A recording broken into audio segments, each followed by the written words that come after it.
Hello everyone. Chapter number 10, Class 11 Geography, Water in the Atmosphere. You have already learned that the air contains water vapor. It varies from 0 to 4% by volume of the atmosphere and plays an important role in the weather phenomena. Water is present at the atmospheric in three forms, namely gases, liquid, and solid. The moisture in the atmosphere is derived from water bodies through evaporation and from plants through transpiration. Thus, there is a continuous exchange of water between the atmosphere, the oceans, and the continental through the process of evaporation, transpiration, and condensation and precipitation.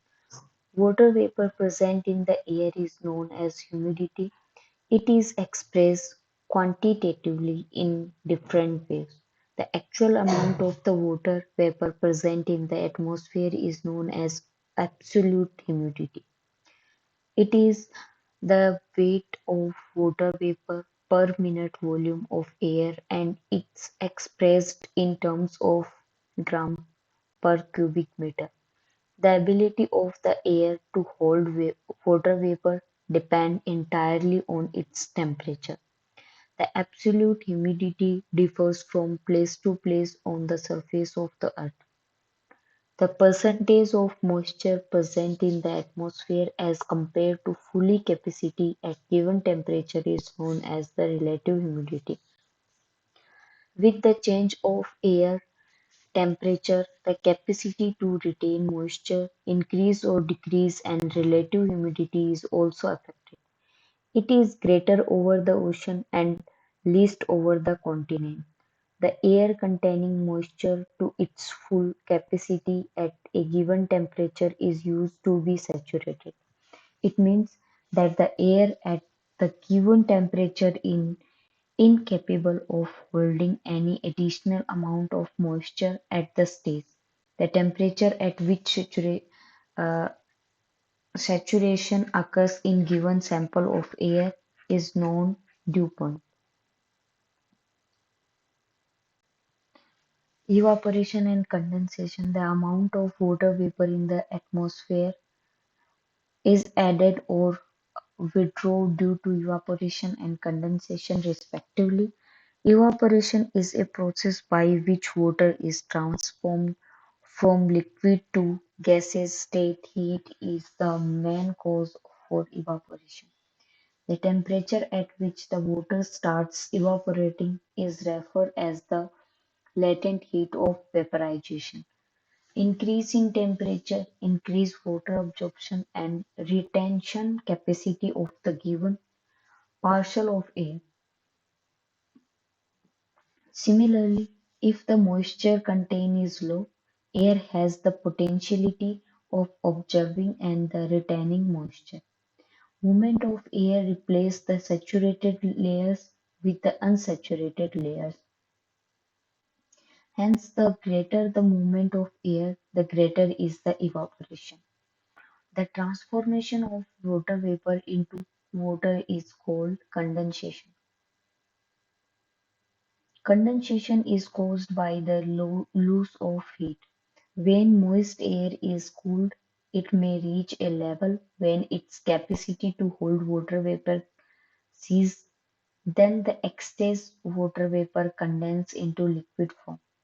In free air, condensation results from cooling air. Very small particles termed as a hygroscopic condensation nuclei. Particles of dust, smoke, and salt from the ocean are particularly good nuclei because they absorb water. Condensation also takes place when the moist air comes in contact with some other object, and it may be also take place when the temperature is close to the dew point. Condensation therefore depends upon the amount of cooling and the relative humidity of air. Condensation is influenced by the volume of air, temperature, pressure, and humidity. Condensation takes place first when the temperature of the air is reduced to dew point with the volume remaining constant. Second, when both the volume and temperature are reduced.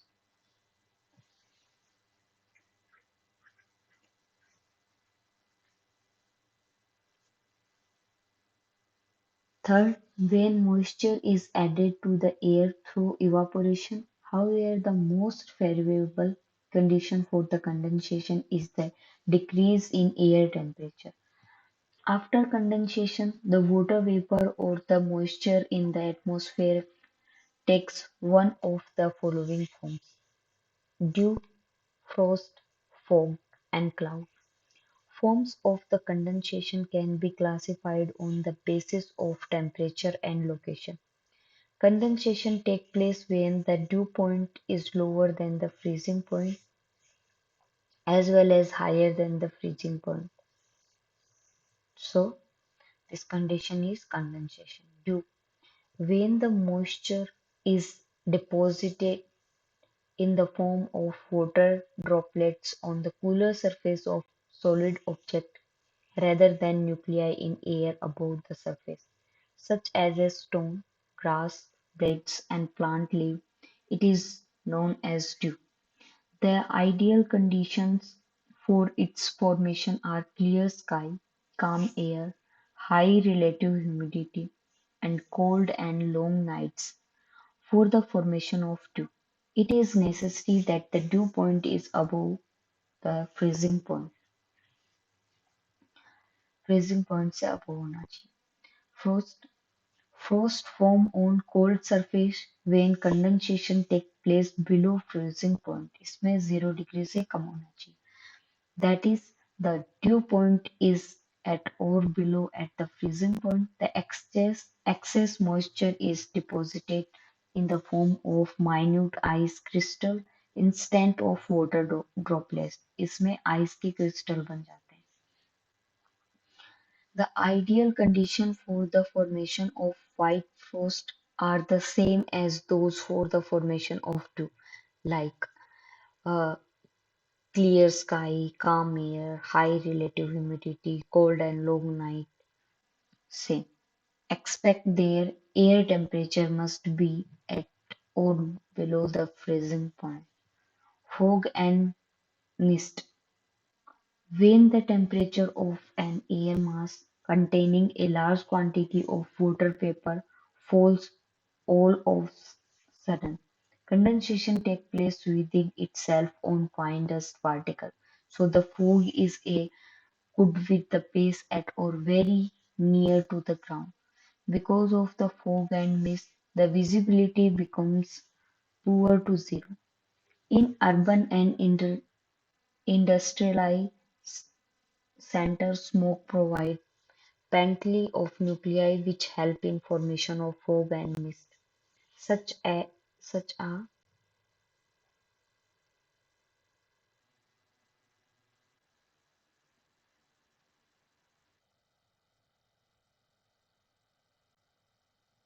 such a condition when fog is mixed with smoke is described as a smoke.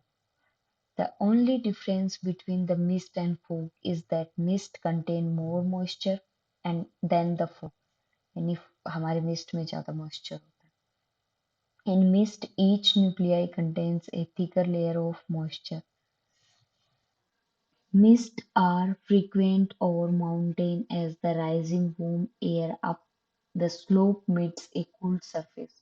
Fogs are drier than the mist, and they are prevalent where warm current of air come in contact with the cold current. Fogs are mini clouds in which condensation takes place around nuclei provided by the dust, smoke, and the soil particle. Cloud Cloud is a mass of minute water droplets or teeny crystals of ice formed by by the condensation of the water vapor in free air at the considerable elevation.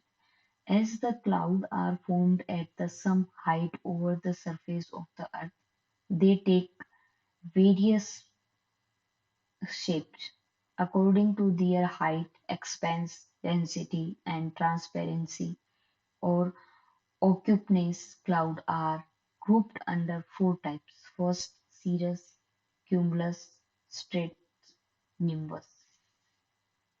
Cirrus. Cirrus clouds are formed at high altitude,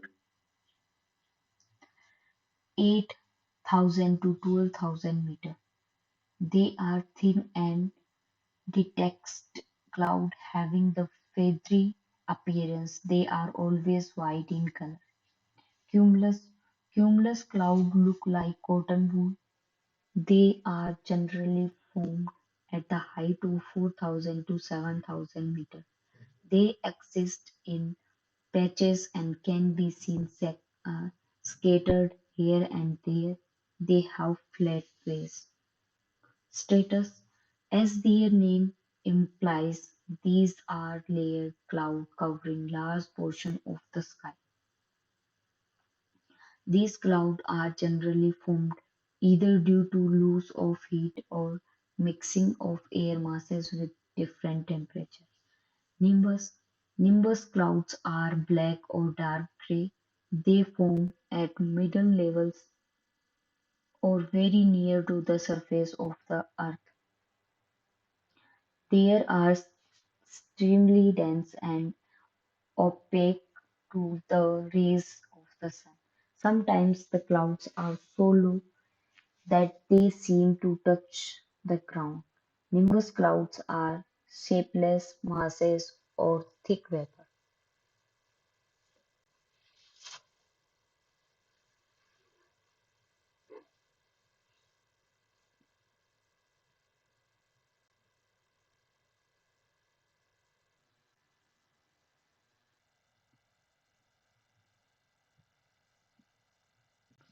A combination of these basic types can give rise to following types of cloud: high cloud, cirrus, cirrostratus, cirrocumulus; middle cloud, altostratus, altocumulus; and low cloud, stratocumulus and nimbostratus; and cloud with extension vertical development, cumulus and cumulonimbus.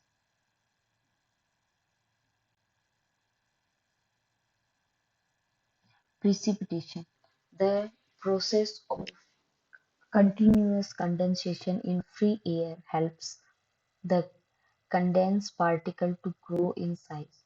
When the resistance of the air fails to hold them against the force of gravity, they fall onto the Earth's surface. So after the condensation of water vapor, the release of moisture is known as precipitation. This may take place in liquid or solid form. The precipitation in the form of water is called rainfall. When the temperature is lower than 0 degree, precipitation takes place in the form of fine flakes of snow and is called snowfall. Moisture is released in the form of hexagonal crystal. The crystal form flakes of snow. Besides rain and snow, other forms of precipitation are sleet and hail, though the latter are limited in occurrence and the sporadic in both time and space. Sleet is frozen raindrops and frozen metals snow water. When a layer of air with temperature above freezing point overlies a sub-freezing layer near the ground, precipitation takes place in the form of sleet raindrops which leave the warm air and counter the cooler air below. As a result, they solidify and reach the ground as small plates of ice not bigger than the raindrops from which they are formed. Sometimes drops of rain after being released by the cloud become solidification into small rounded solid pieces of ice and which reach the surface of the earth are called hailstones. These are formed by the rainwater passing through the cooler layers. Hailstones have several concentric layers of ice one over the other. Types of rainfall. On the basis of origin, rainfall may be classified into three main types: the convectional, orography or relief, and the cyclonic or frontal. Convectional rain: the air on being heated become light and rise up in convection current.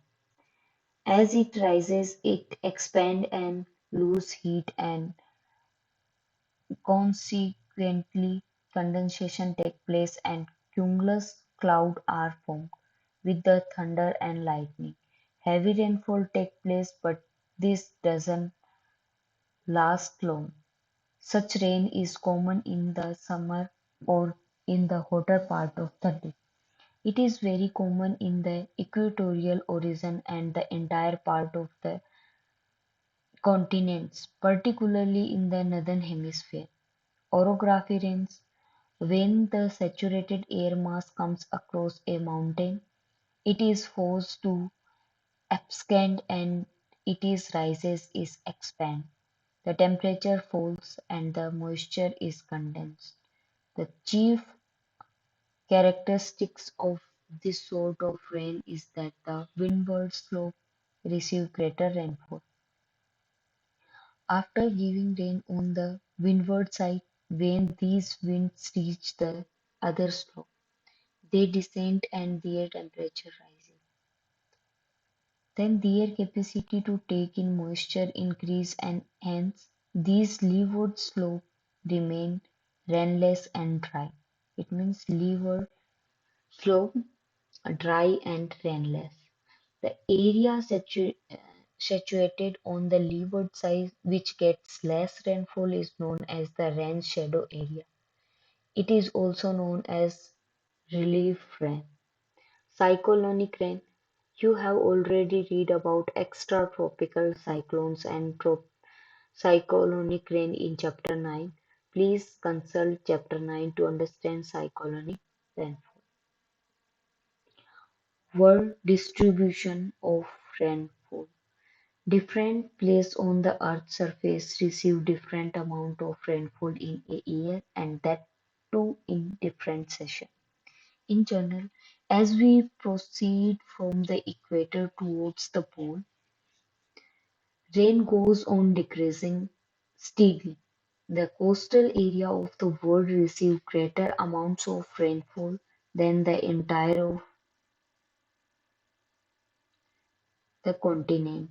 The rainfall is more over the ocean on the landmasses of the world because of being great source of water.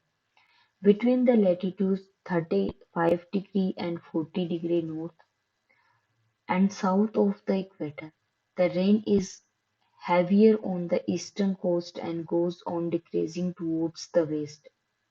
But between 45 to 60° north of the equator, due to the westerlies, the rainfall is first received on the western margin of the continent and it goes on decreasing towards the east.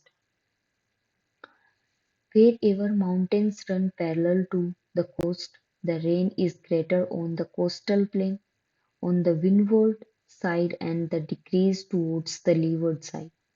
On the basis of the total amount of annual precipitation, major precipitation regimes of the world are identified as follows: the equatorial belt, the leeward slopes of the mountain along the western coast in the cool temperature zone and the coastal areas of the monsoon and receive heavy rainfall of over 200 centimeters per annum. Entire continental areas receive moderate rainfall varying 100 to 200.